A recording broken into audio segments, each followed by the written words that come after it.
You've been very candid about talking about wanting a second child. Yes. Yeah. Yeah. You guys working I was on candid that? talking about the first one too. Yeah, I know. You were very candid about talking about the first one. That's right. But we actually just got to remember that. There's one thing that I admired about you, and you said that you felt like, your fans are part of your life, and so you felt like an open book because you felt like you asked them to come out, and, so it was very, very candid the way you did it.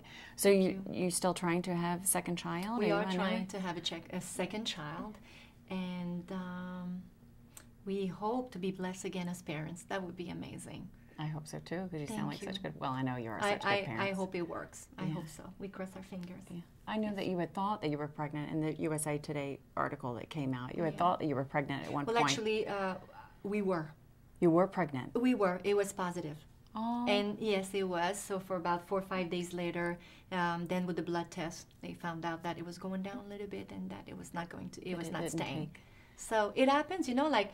In life in general, people who are not on TV and in newspapers, they go through this all the time. Mm-hmm. And most of the time, they would not even know that they were pregnant for 3 or 4 days because they would just delay it a little bit. Yeah. But maybe they were, and they would never find out. But but me, because of the treatments I have blood tests a lot, and so we found out. But I was, and then it didn't stay, and that's why we're trying again. Good for you. But I'll let you know if it works out. Still, I know that you had talked about having embryos before. Do you still have the embryos that you have, or is that the... Actually, we're all set. We're going back to the same people, same doctor in New York, and it's a big process. Yeah. When you go through in vitro, but I'm sure people who go through in vitro know how much it takes and it demands. But I'm good. I feel strong. I feel good. And you know what? Honestly, we're very blessed. We have a wonderful child. We're extremely happy, and it doesn't mean that we hope so. Right. But it's not like, oh my God, she's not pregnant and she's depressed. They have, how it works. Yeah. We're great. Yeah. We hope for the best. We hope to get pregnant. If it happens, it happens, and it won't stay in Vegas. Right.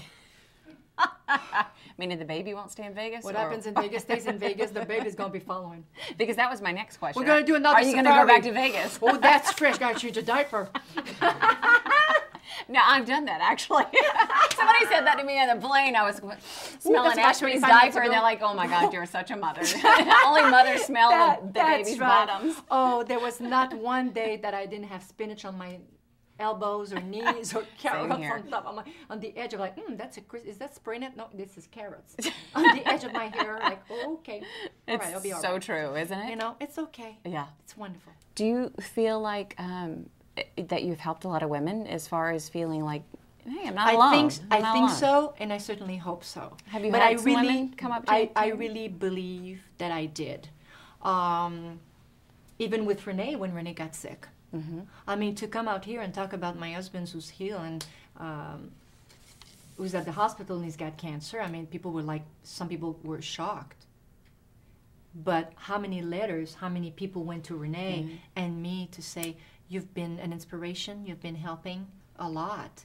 Yeah. They didn't even have to say more than that. Very true. And I think for the same thing for us who wanted to be parents for so long and decided to tell them, and a lot of women came to me and kind of thanked me for my songs, for the way that I'm very open. Yeah. And so was it worth it to say it all? Yes, it was.